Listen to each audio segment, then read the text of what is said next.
আসসালামু আলাইকুম সকলকে। আজকে আমরা একটি থিন ব্লাড ফিল্মকে লিসপেন স্টেন করব। এক্ষেত্রে প্রথমেই আমরা একটি স্টেন র‍্যাক নেব। দেখা যায় যে স্টেন র‍্যাকের দণ্ডগুলি একটু উঁচু নিচু থাকে। এজন্য আমি আলাদা দুটি স্টিক ব্যবহার করেছি। এটা করলে খুব সহজ হয়।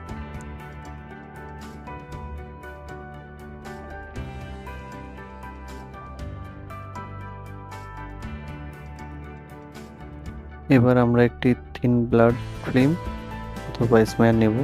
এখানে অবশ্যই নাম্বার দিতে হবে। আপনারা ইচ্ছা করলে পেন্সিল দিয়েও দিতে পারেন। এক্ষেত্রে স্টেনের পরে নাম্বারটি থেকে যাবে। বাজারে অনেক ধরনেরই স্টেইন পাওয়া যায়। এখানে আমি ডিএলসি কোম্পানির স্টেইন ব্যবহার করেছি। আপনারা ইচ্ছা করলে অন্যটাও করতে পারেন।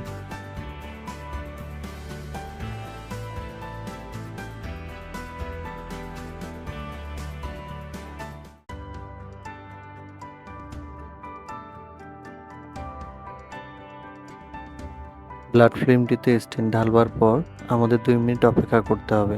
এক্ষেত্রে আমি একটি স্টপ ওয়াচের মাধ্যমে কাজটি সম্পাদন করছি।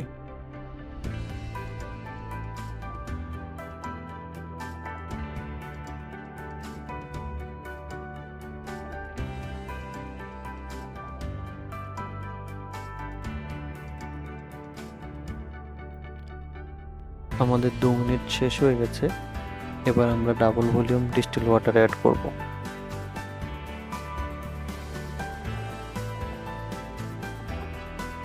আপনারা ডিআয়োনাইজড ওয়াটার অথবা ডিস্টিল ওয়াটার ব্যবহার করতে পারেন। আমি এখানে ডিস্টিল ওয়াটার ব্যবহার করেছি। স্লাইডে যে পরিমাণ স্টেইন দিয়েছেন তার ডাবল ভলিউম ডিস্টিল ওয়াটার দিতে হবে।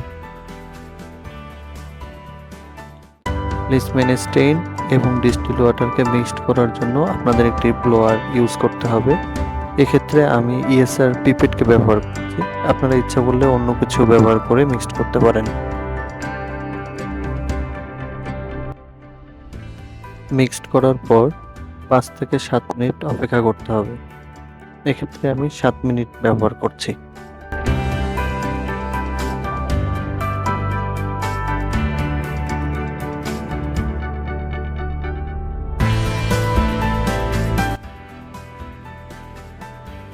সাত মিনিট শেষ হয়ে গেছে।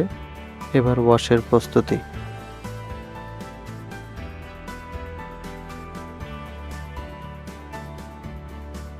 এবার একটি কটন নেব এবং কটনটি প্রথমে পানি দিয়ে ভিজিয়ে নেব এবং ট্যাপটি খুবই স্লো মোশনে ছাড়ব যেন অতিরিক্ত ফোর্সে স্টেইনটি উঠে না যায়।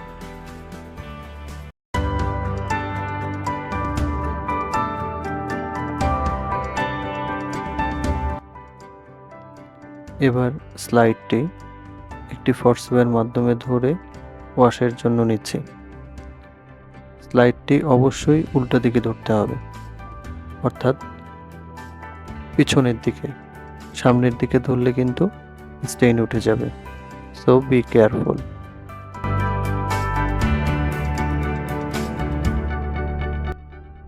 মোটামুটি পরিষ্কার হয়ে গেলে এরপরে কটন দিয়ে স্লাইডের উল্টা দিকে ভালো করে পরিষ্কার করে নিতে হবে।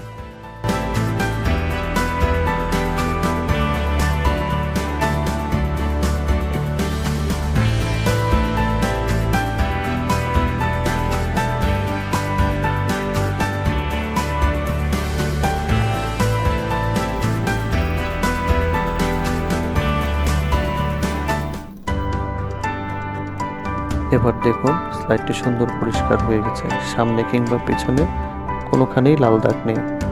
এবার আমরা ড্রাইয়ের জন্য একটি র্যাকের মধ্যে স্ট্যান্ড বাই করে রাখবো।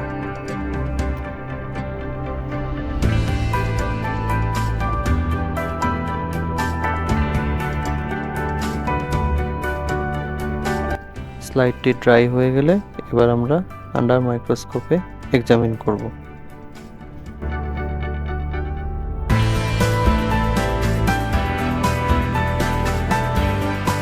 এখন আমরা আন্ডার মাইক্রোস্কোপে এক্সামিন করছি। আপনাদের সুবিধার্থে আমি কিছু ইমেজ তুলে দিলাম।